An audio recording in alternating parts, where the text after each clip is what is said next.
రాజకీయాలు చాలా స్పీడ్ గా ఉన్నాయి. పవన్ కళ్యాణ్ కూడా ఇక్కడ పర్యటిస్తున్నారు. ఈసారి భీమవరం నుంచి ఆయన పోటీ చేస్తే ఇక్కడ రోడ్లు నెగ్గిస్తారంటారా? నెగ్గిస్తారు సార్, నెగ్గిస్తారు. ఎందుకు అలా మార్పు ఎందుకు వచ్చిందంటారు? మార్పు అంటే ఏముందండి, ఆయన మీద ఉన్న అభిమానం, గౌరవం.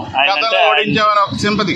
ఆ సింపతి అయితే కాదండి, సింపతి ఆయన మీద సింపతి ఏంటండి కాదంటారా? మన మీద మనకు సిగ్గు అంటే ఆయన మీద సింపతి అంటే ఈసారి ఖచ్చితంగా ఈసారి అయితే మాత్రం కంపల్సరిగా పవన్ కళ్యాణ్ గారిని ప్రజలు కోరుకుంటున్నారండి. మొన్న అయితే ఏదో తెలుసో తెలియకో తేడా చేసాం, ఈ ట్రిప్ అటువంటి అయిన ఉండాలా, కానీ అటువంటి అయిన వస్తే పేదవాడికి ఇటువంటి చిన్న చిన్న వ్యాపారస్తులకి అన్నింటికి కూడా కొన్ని విషయాల్లో ట్యాక్స్లకి ఇటువంటి లేకుండా మంచి కార్యక్రమం చేసి పెడతాడు. అలాగే రకరకాలుగా వ్యవహారాలు చేశారు కానీ ఏది ఉపకారం లేదు భీమవరంలో.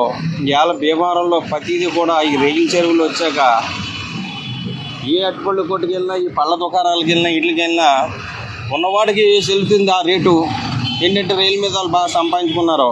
ఇక్కడ చిన్న చిన్న వాళ్ళు మేము కొనాలంటే రేట్లు ఎక్కువగా కనపడుతున్నాయి.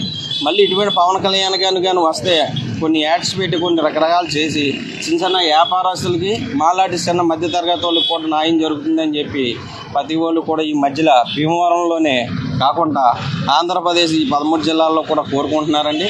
అటువంటి వ్యక్తి రావాలని కూడా మాలాంటి అభిమానులు కానివ్వండి, లేదా ఇంకోటి కానివ్వండి మేము కోరుకుంటున్నాం. అలాగే నిన్న మొన్న కూడా ఇక్కడ నరసాపురంలో జరిగిందండి. అట్నుంచి వస్తుంటే కూడా ర్యాలీ మీద చాలా విపరీతమైన జనం. ఒకసారి మేము వాడించాం కానీ ఈ ట్రిప్ అలా ఉండదు. డెఫినెట్గా మీరు కావాలి మాకు, మా భీమవరాన్ని మీలాంటి ఉండాలి, చిన్న చిన్న వ్యాపారస్తులకు మీరు ఉండాలా, మీలాంటి వాళ్ళు వస్తే. ఎందుకంటే అది అన్యాయంగా వెళ్ళేవాడు కాదు. ఇవాళ రకరకాలు దోచుకుంటున్నారు, కోట్ల ఆదరణ దోచుకోవడం జరిగింది డబ్బు నాయకులు. ఇటువంటి వాళ్ళు వచ్చిన కొన్ని వ్యాపారాలకు కానీ వీటికి కానీ చాలా అభివృద్ధి ఉంటుంది. చిన్న చిన్న రైతులకి, చిన్న చిన్న షాపుల వారికి, ఇటువంటి పళ్ళ దుకాణం వాళ్ళకి అందరికీ బాగుంటుందని